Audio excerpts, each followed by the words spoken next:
In this video, I'm revealing my 5-step resume checklist before you submit and you apply to your next project management job, and how this helped me land interviews as an engineering project manager and manager of project management.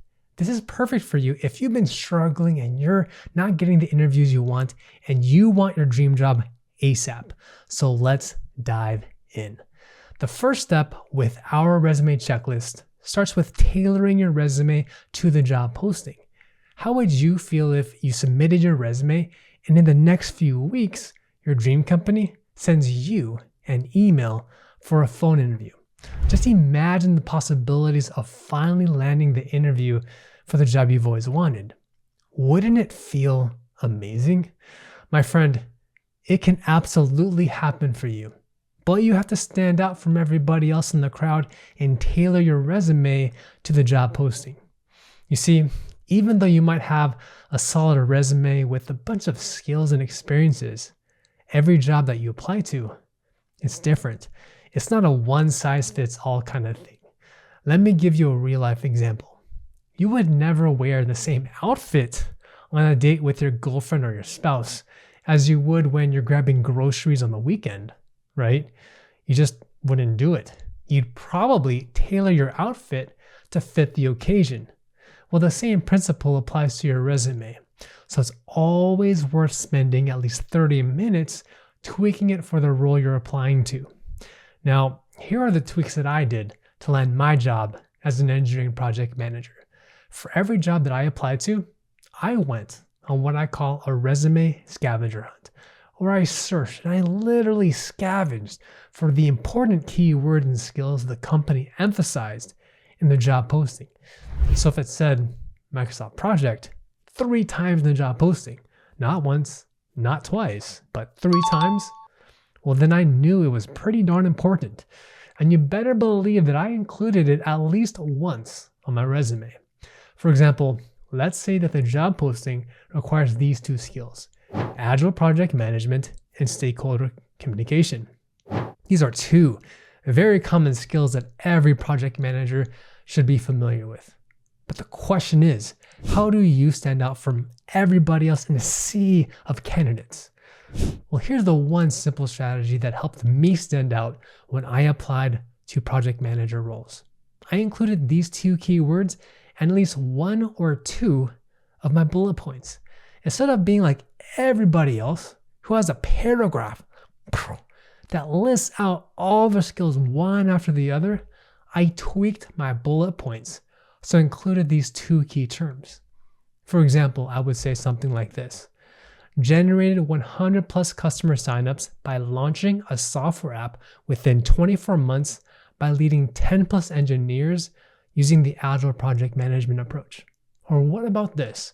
Reduce procurement costs by $250,000 by negotiating $1 million contracts and managing stakeholder communications.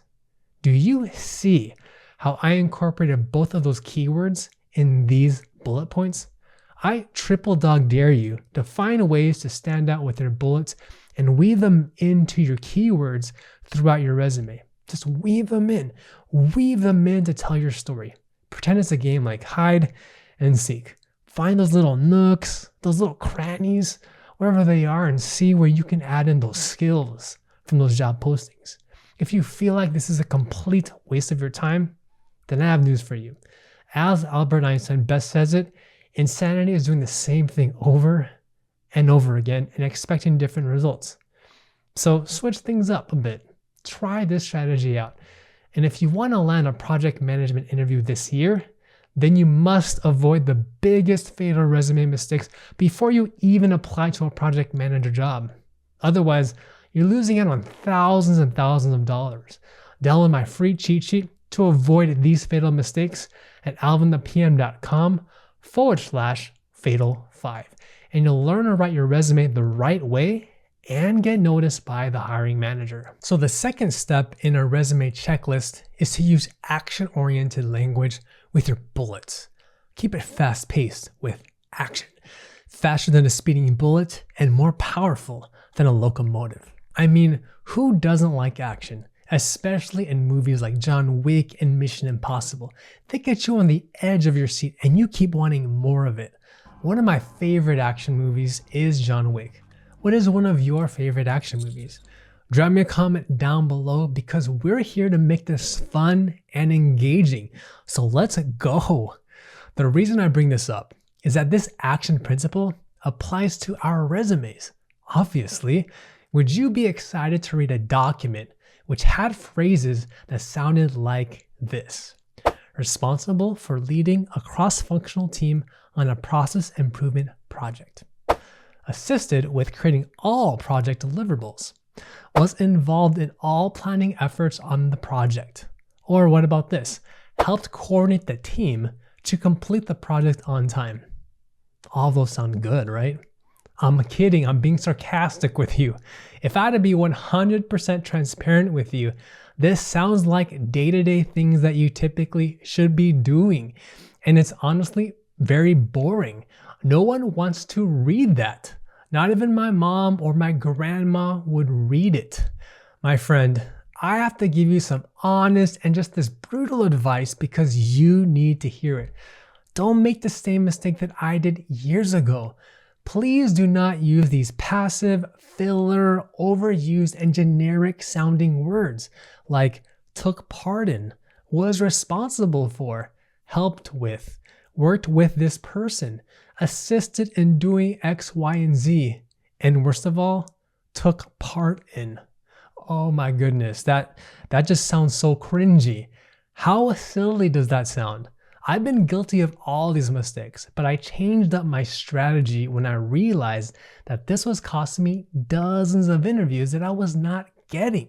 For every week that I was not landing a job, I was losing out on thousands of dollars.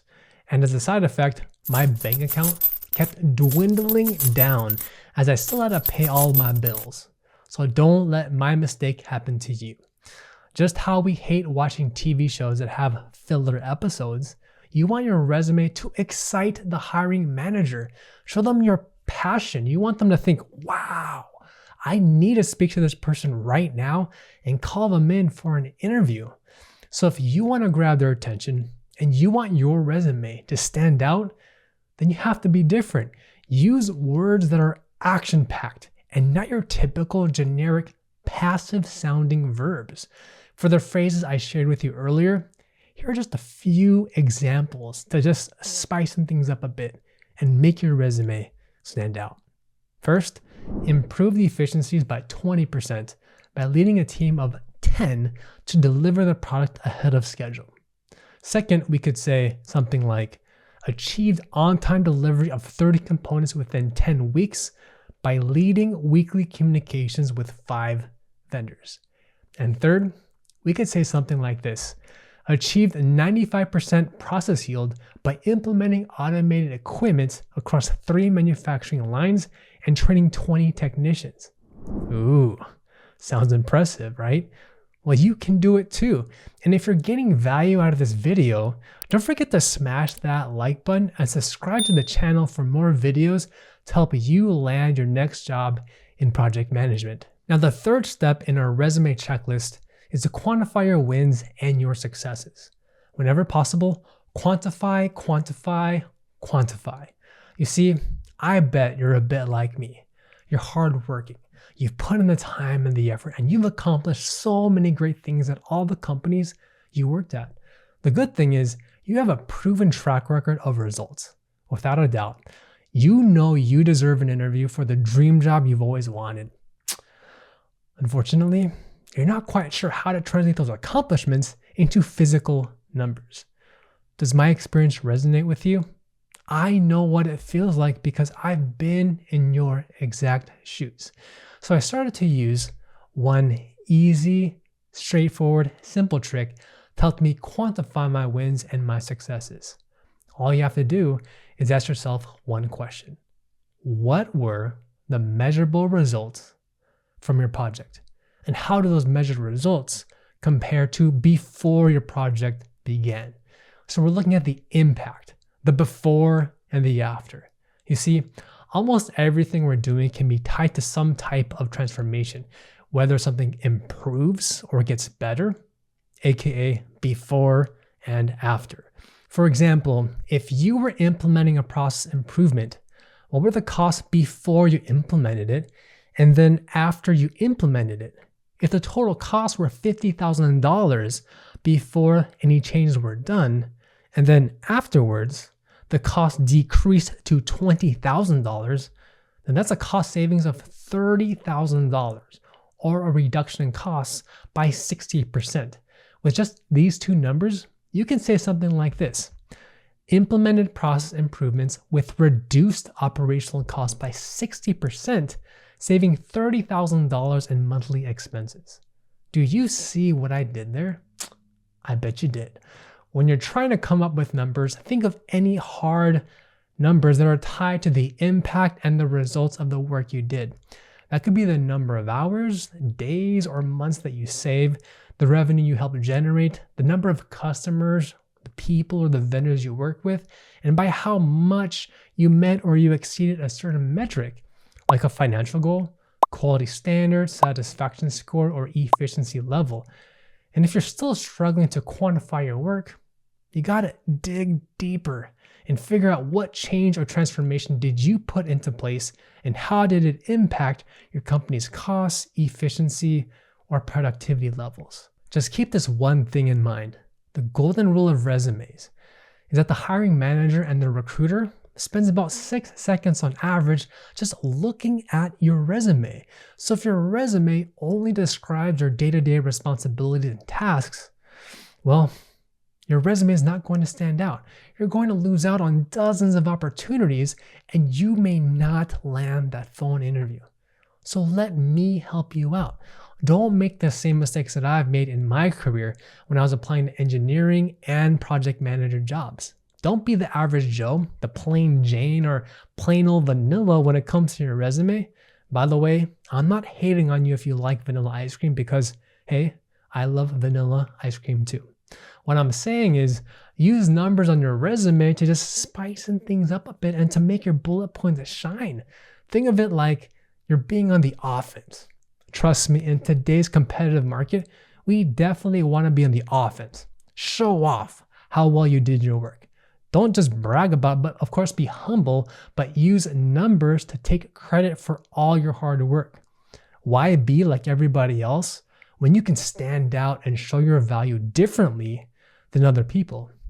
As the author Roald Dahl once said it, a life is made up of a great number of small incidents and a small number of great ones.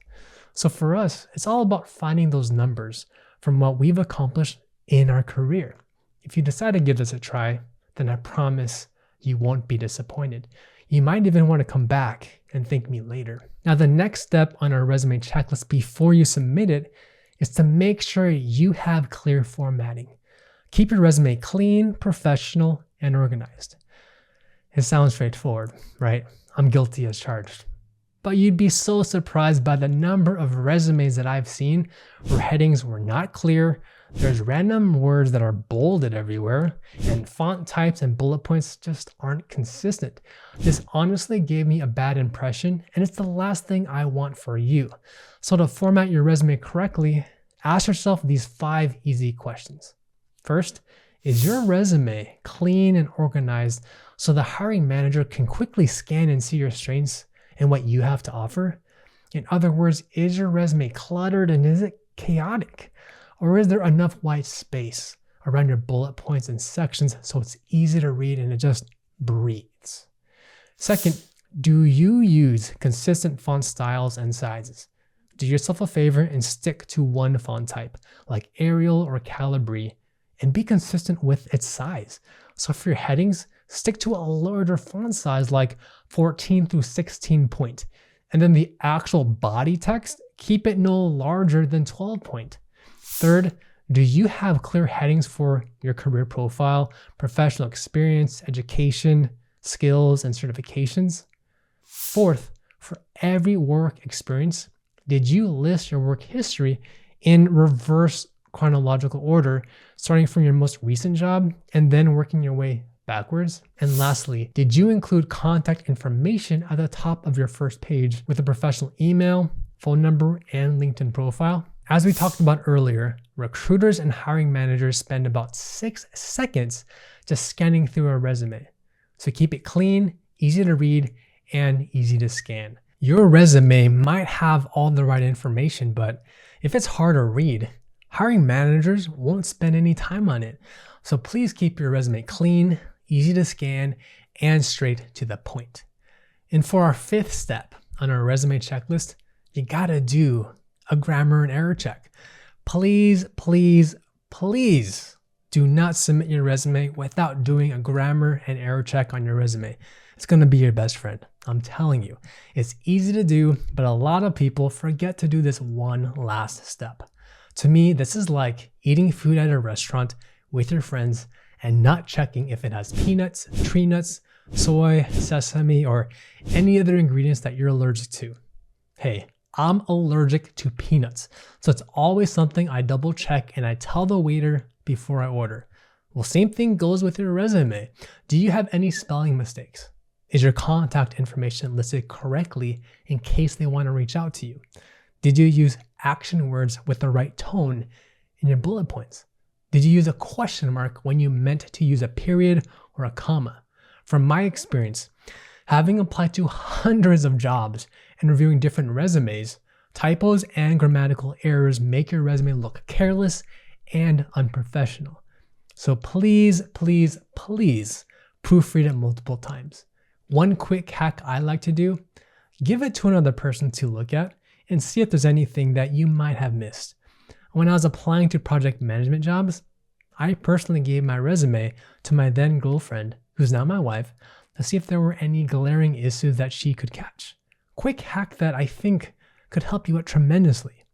So if you just run your resume through these 5 steps with our resume checklist, you're going to be one step closer to standing out and landing the interview to getting the job that you always wanted. As the author, Ryan Holiday, says it in his book, The Obstacle is the Way, seize this moment to deploy the plan that has long sat dormant in your head. Every chemical reaction requires a catalyst. Let this be yours. So this is just one aspect to land that interview. It's even more important to write a resume that beats the applicant tracking system. So please watch this video next, and I'll see you in the next video.